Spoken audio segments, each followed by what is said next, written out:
Assalamualaikum warahmatullahi wabarakatuh. Halo semuanya, semoga kalian sehat selalu ya. Jangan lupa bersyukur buat hari ini.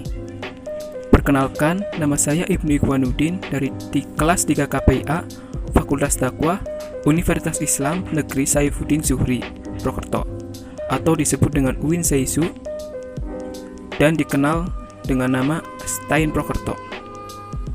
Kali ini aku akan berbincang-bincang atau sharing tentang resensi buku Tafsir Nabawi yang berjudul Pesan-Pesan Al-Quran tentang Pendidikan, karya Dr. Qadar M. Yusuf MAG. Buku ini diterbitkan oleh Hamzah di Jakarta pada tahun 2013 yang merupakan edisi ke-1 dan cetakan ke-1 dengan jumlah 194 halaman. Dalam buku ini disajikan oleh penulis pesan-pesan Al-Quran tentang pendidikan dan diawali dengan prinsip pendidikan Islam, perspektif Al-Quran tentang ilmu pengetahuan, belajar dan mengajar, tujuan dan materi pendidikan, metode alat dan evaluasi pendidikan, pendidikan dan keluarga, dan komunikasi dalam pendidikan. Buku ini penulis memaparkan ada 7 bab.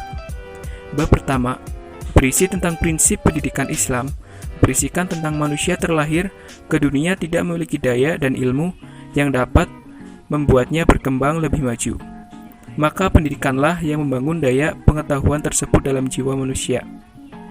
Bab kedua berisi tentang perspektif Al-Quran tentang ilmu pengetahuan, salah satunya dalam konsep ilmu dan sehubung dengan ilmu Allah merupakan sumber ilmu karena sifatnya alim yang mengetahui. Karena itulah dia sumber ilmu pengetahuan. Ilmu Allah tidak terbatas dan akan sesuatu dan manusia hanya memiliki sedikit saja daripadanya. Bab ketiga berisi tentang belajar dan mengajar. Dalam proses belajar ada faktor eksternal dan internal yang menghalangi peserta didik dalam menguasai pelajaran.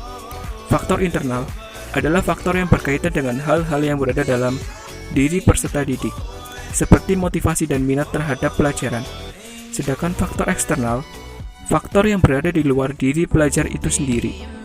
Hal ini meliputi godaan atau rangsangan yang ada di lingkungan sekitar siswa, seperti masyarakat, media massa, dan keluarga. Kegiatan belajar dalam Al-Quran, membaca, berpikir, memperhatikan, mendengar, mengingat, dan lain-lain. Bab keempat berisi tentang tujuan dan materi pendidikan. Tujuan pendidikan Islam secara umum berdasarkan paradigma mengenai ilmu, pengetahuan, proses. Materi Nabi Muhammad mengungkapkan dalam mencari ilmu tonggak, utamanya adalah dikaitkan dengan Tuhan, dan dapat kita lihat tujuan pendidikan Islam adalah membentuk peserta didik menjadi insan yang soleh dan bertakwa kepada Allah. Bab kelima berisi tentang metode, alat, dan evaluasi pendidikan.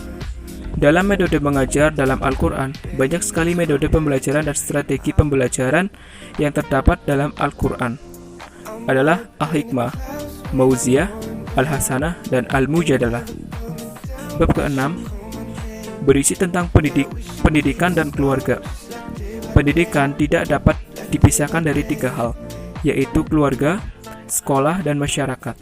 Jika dilihat dari berbagai tugas ayat Al-Quran, suruh demi suruh, maka akan ditemukan perbincangan Al-Quran tentang keluarga yang sangat banyak. Dalam keluarga dan kewajiban dalam mendidik keluarga. Pendidikan keluarga itu seharusnya dimulai dari istri dan suami. Meski mereka saling menghormati dan melaksanakan kewajiban mereka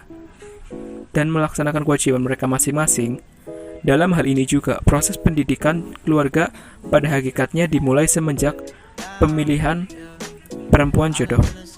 Bab ketujuh berisi tentang komunikasi dalam pendidikan. Rogers mendefinisikan komunikasi itu sebagai suatu proses yang di dalamnya terdapat gagasan yang dikirimkan dari sumber kepada penerima dengan tujuan untuk mengubah perilakunya. Oleh karena itu, ada 2 persoalan yang perlu dikaji berkaitan dengan perbincangan Al-Quran tentang komunikasi pendidikan. Selanjutnya, kita akan meresensi kelebihan dan kekurangan buku. Kelebihan buku ini Berdasarkan tulisan buku, banyak sekali contoh yang dapat kita ambil karena dalam buku ini mencontohkan dari nabi dan orang-orang yang bijak dalam Islam, serta banyak memberikan cara serta motivasi dalam dunia pendidikan. Dalam buku ini juga memberikan kumpulan ayat-ayat Allah yang menyuruh manusia dalam berbuat baik dalam proses belajar mengajar. Serta tujuan pendidikan Islam juga dipaparkan dengan jelas serta tujuan pendidikan nasional. Maka dapat disimpulkan bahwasanya buku ini layak dalam mendidik calon guru serta bahasanya mudah dipahami. Dari segi covernya sudah sangat bagus dalam pemilihan desain simple dan terlihat menarik. Selanjutnya kekurangan dalam buku ini. Dalam buku ini kekurangannya adalah sebagian masih ada ayat yang belum dituliskan, melainkan nama syurahnya dan ayat keberapa saja.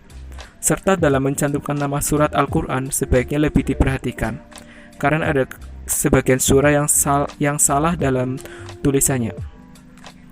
Sekian perbincangan dari saya. Jika ada salah kata, mohon dimaafkan. Wassalamualaikum warahmatullahi wabarakatuh.